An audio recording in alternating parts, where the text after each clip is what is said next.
Hey, what's up, Stay Snappin'?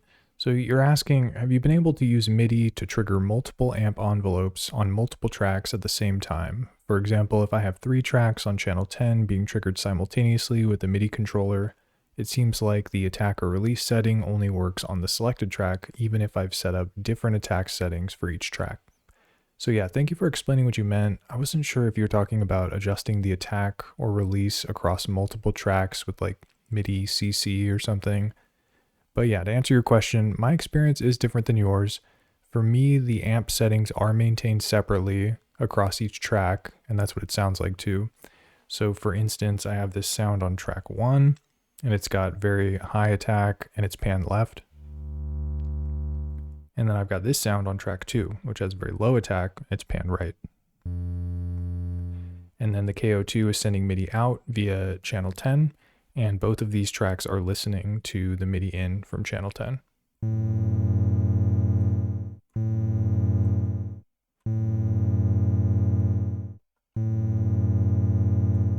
So it doesn't matter which track I have selected, the left one always has that attack and takes a while to get loud, and then the one on the right happens immediately. So the only thing I could think of that's maybe happening for you is there is this weird behavior that occurs when you load up, or not when you load up, but when you enable loop mode, it basically disables the envelope. So you can see right now the envelope is active.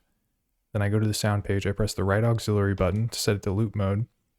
And now the envelope is disabled. So I'm not sure why it does that, but it's just something to be aware of. And it looks like you can make adjustments to the envelope, but you can see there's no attack at all.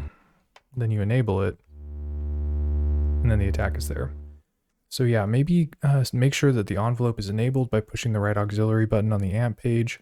Other than that, you could try loading the sounds to maybe a different project or using different samples, or maybe like a different MIDI channel too. I'm not sure how effective all that would be, but definitely worth trying out. And yeah, hope you end up figuring it out. But thanks for asking the question, and yeah, appreciate you stopping by and saying what's up. Peace.